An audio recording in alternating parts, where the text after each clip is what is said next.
বড়দেরকে প্রণাম আর ছোটদেরকে ভালোবাসা জানিয়ে আমি শিপ্রা মজুমদার আজকে আবার একটা নতুন রেসিপি নিয়ে তোমাদের কাছে চলে এসেছি। আশা করি রেসিপিটা তোমাদের ভীষণ ভালো লাগবে। তাহলে দেখতে শুরু করা এখন থেকে। আজকে আমি তোমাদেরকে কি দেখাতে চলেছি।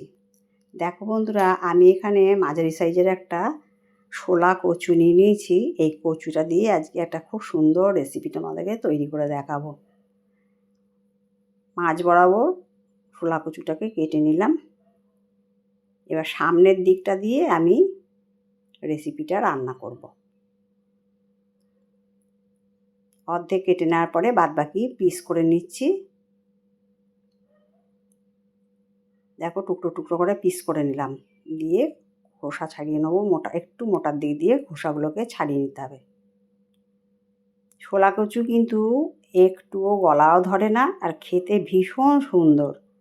তাই আজকে এই শোলা কচু দিয়ে একটা সুন্দর রেসিপি তোমাদেরকে তৈরি করে দেখাবো। দেখো আমি এখানে 3 পিস করে নিলাম। করে নিয়ে খোসা ছাড়িয়ে দিয়ে এবার দেখো কেমনভাবে কেটে নিচ্ছি। মাঝ বরাবর কেটে নিলাম প্রথমে, তারপরে দুপাশ দিয়ে আরও 2টো পিস বার করলাম।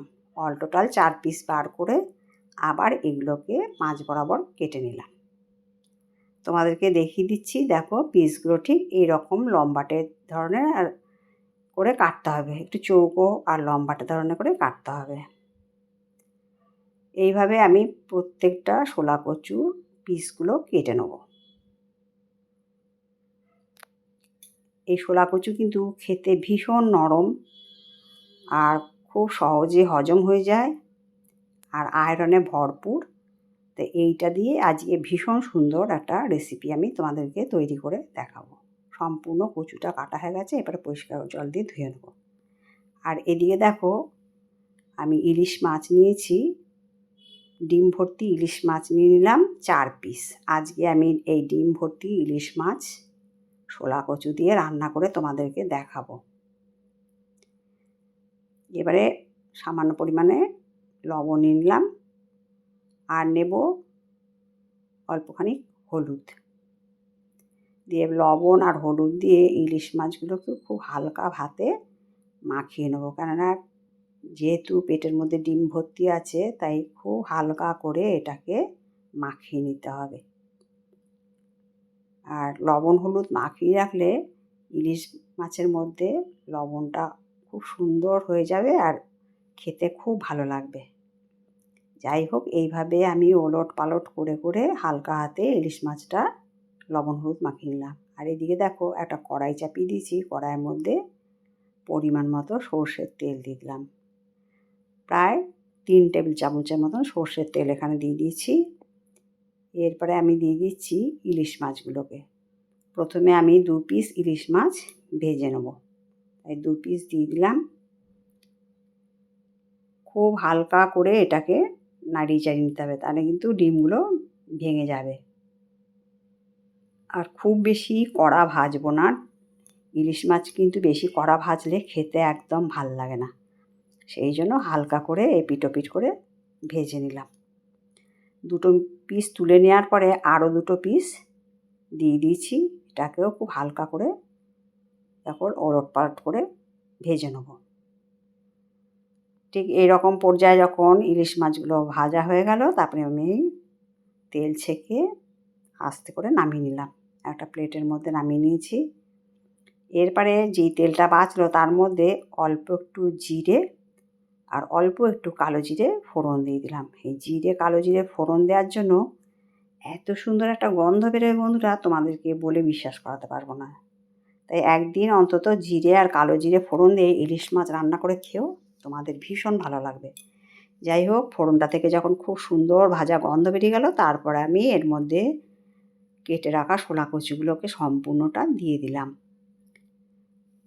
এবার ওলট পালট করে খুব সুন্দর করে একটুখানি নাড়িয়ে চাড়িয়ে দিলাম। এবার একটা ঢাকনা চাপা দিয়ে দিলাম। 2-3 মিনিট ঢাকনা চাপা দেওয়ার পরে আমি ঢাকনাটা খুলে নিলাম। দিয়ে এরপরে দিয়ে দিচ্ছি 1 চামচের মতন লবণ আর দিয়ে দেবো 1/2 চামচের মতন হলুদ। এবার লবণ আর হলুদটা দিয়ে ভালো মতন করে নাড়িয়ে চাড়িয়ে শোলা কচু করে আবার ভালো মতন করে ভেজে নিতে হবে। শোলা কিছুগুলো কিন্তু খুব তাড়াতাড়ি সেদ্ধ হয়ে যায়, একটুও বেশি সময় লাগে না। তাই ঢাকনা চাপা দিয়ে দিয়ে এইভাবে সুন্দর করে আমাকে রান্নাটা করে নিতে হবে। দেখো আমি ভালো করে নাড়িয়ে চাড়িয়ে একটুখানি সময় নিয়ে এটাকে লবণ হলুদের সাহায্যে মাখিয়ে নিলাম। তারপর একটু ঢাকনা চাপা দিয়ে আবার ঢাকনা খুলে তোমাদেরকে দেখিয়ে দিচ্ছি। দেখো অনেক তাড়াতাড়ি এটা খুব সুন্দর সেদ্ধ হয়ে গেছে। যাই হোক, আমি শোলা কচুটা রান্না হতে হতে আমি এদিকে একটা শিলপাটার মধ্যে 1.5 চামচের মতন গোটা জিরে আর গোটা 2 কাঁচা লঙ্কা দিয়ে দিলাম। আজকে আমি শিলপাটাতে মশলা বেটে শোলা কচু দিয়ে ইলিশ মাছের ঝোলটা রান্না করে দেখাবো। খুব হালকা পাতলা হবে, খেতে দুর্দান্ত টেস্ট হয়। আমরা তো বেশিরভাগ মিক্সিতেই মশলা করে নিই, কিন্তু এরকম শিলপাটায় বেটে যদি রান্না করা হয় তার মতন স্বাদ কিন্তু মিক্সি বা অন্য কিছুতে হয় না, বা গুঁড়ো মশলাতে হয় না। তাই আমি আজকে ইলিশ মাছের ঝোলটা শিলপাটাতে বেটেই করছি। খুব মিহি করেই দেখো বেটে নিচ্ছি। বাটাটা কমপ্লিট হয়ে গেছে, তোমাদেরকে দেখিয়ে দিলাম একটা চামচের সাহায্যে কতটা মিহি হয়েছে। এরপরে আমি মশলাটাকে একটা বাটির মধ্যে তুলে নিলাম, দিয়ে এবারে এই মশলাটাকে সম্পূর্ণটা শোলা কচুর মধ্যে দিয়ে দিলাম। শোলা কচুটা এতক্ষণে খুব সুন্দর সেদ্ধ হয়ে গেছে। এবার পুরো জিরে বাটাটা দিয়ে দিলাম, লঙ্কা জিরে যেটা বাটলাম সেটা দিয়ে দিলাম। বন্ধুরা, তোমাদেরকে বলে বিশ্বাস করতে পারবো না, এত সুন্দর একটা গন্ধ বেরিয়েছে যে মানে এখনই মনে হচ্ছে যে ঝোলটার কত না টেস্ট হবে। এরপরে আমি শিলপাটাটা একটুখানি জল দিয়ে পরিষ্কার করে ধুয়ে নিয়ে বাটিটার মধ্যে নিয়েছিলাম, তারপর একটু জল দিয়ে দিলাম। দেখো মশলাটা বেশ ভালো মতো নাড়াতে চাড়াতে কষে গেছে। বেশ কিছুক্ষণ এটাকে কষিয়ে নিতে হবে যাতে না জিরের কাঁচা গন্ধটা থাকে। সেই পর্যন্ত আমি নাড়ি চাড়ি কষিয়ে নিলাম। এবারে উষ্ণ গরম জল দিয়ে দিলাম। পরিমাণ মতো উষ্ণ গরম জল দিতে হবে, কেননা আমি খুব হালকা পাতলা আজকে ইলিশ মাছের ঝোল শোলা কচু দিয়ে রান্না করে তোমাদেরকে দেখাবো। এরপরে কিছুটা সময় আমি ঢাকনা চাপা দিয়ে রাখলাম, এতে করে তাড়াতাড়ি করে কিন্তু ঝোলটা ফুটে উঠেছে। ঝোলটা ফুটে ওঠার পরে এরপরে আমি বেশ কিছুক্ষণ ধরে নাড়িয়ে চাড়িয়ে তারপরে আমি এর মধ্যে একটা একটা করে ইলিশ মাছের পিসগুলো দিয়ে দিলাম।